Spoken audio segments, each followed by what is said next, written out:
मार्च में पड़ रही गर्मी किसानों की चिंता बहुत ज़्यादा बढ़ा दी। मौसम के इस बदलाव के असर गेहूं की फसल पर बहुत ज़्यादा पड़ने वाला है।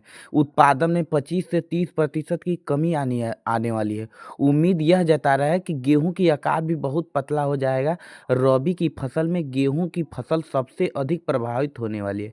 इसके बाद चने की फसल है। होली के 15 दिन पहले ही मौसम गर्म हो गया है।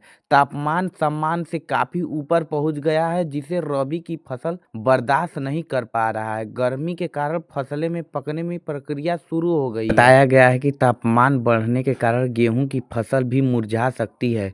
ऐसे मौसम को देखकर किसान और वैज्ञानिक बहुत ज़्यादा चिंतित है। ऐसे में अगर भविष्य में ऐसा ही मौसम बना रहा तो स्थिति खराब होगी। किसानों के खेतों में खड़ी गेहूं की फसल खराब हो जाएगी। किसान भाइयों, गर्मी के कारण किसानों की फसल जो गेहूं चने उसमें क्या प्रभाव पड़ेगा, आइए जानते हैं। गेहूं की फसल इस समय फूल और दाना बनने की अवस्था में है। ज़्यादा गर्मी पड़ी तो फसल मुरझा जाएगी। तापमान में तेजी से वृद्धि के कारण दाना कमज़ोर पड़ जाता है। तापमान बढ़ने से गेहूं की पैदावार रुक जाती है। फसल की लंबाई और जल्दी पक जाएगी। गेहूँ की गुणवत्ता और उत्पादन पे भी बहुत ज़्यादा असर पड़ेगा।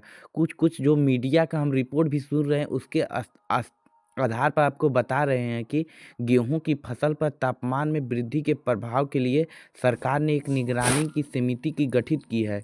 यह कदम यह जो कमेटी गठित की है, इसने यह बताया कि गेहूं की खेती में फरवरी-मार्च में तापमान 30 डिग्री सेल्सियस से ऊपर जाने पर फसल को भारी नुकसान हो जाता है।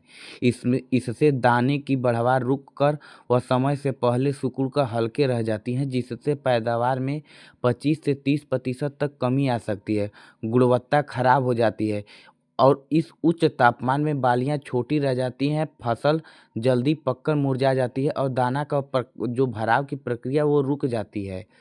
और एक बात यह बताए हैं कि अधिक तापमान से गेहूँ की फसल पर क्या नुकसान होगा।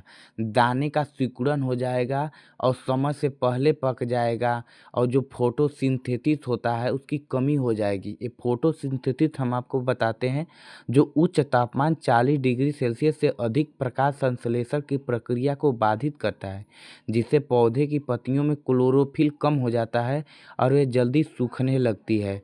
फूल अवस्था में खराबी हो जाएगा और फसल का मुरझाना हो जाएगा। इसके जो कमेटी है उसके बचाव के लिए उपाय बताइए। हल्की सिंचाई विधि, शाम के समय खेत में हल्की सिंचाई करें ताकि तापमान कम रहे और मेंटेनेंस बने रहे। इससे देखेंगे कि आपके गेहूं चाहे चने की पैदावार थोड़ा अच्छा रहेगा। और स्प्रे के बारे में बात किए हैं कि पोटाश या 2% यूरिया का छिड़काव गर्मी के तनाव को कम करने में मदद करता है।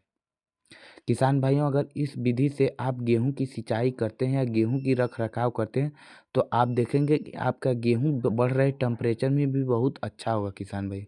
अगर मेरी जानकारी अच्छा लगे तो मेरे चैनल को ज़रूर सब्सक्राइब करिएगा। धन्यवाद।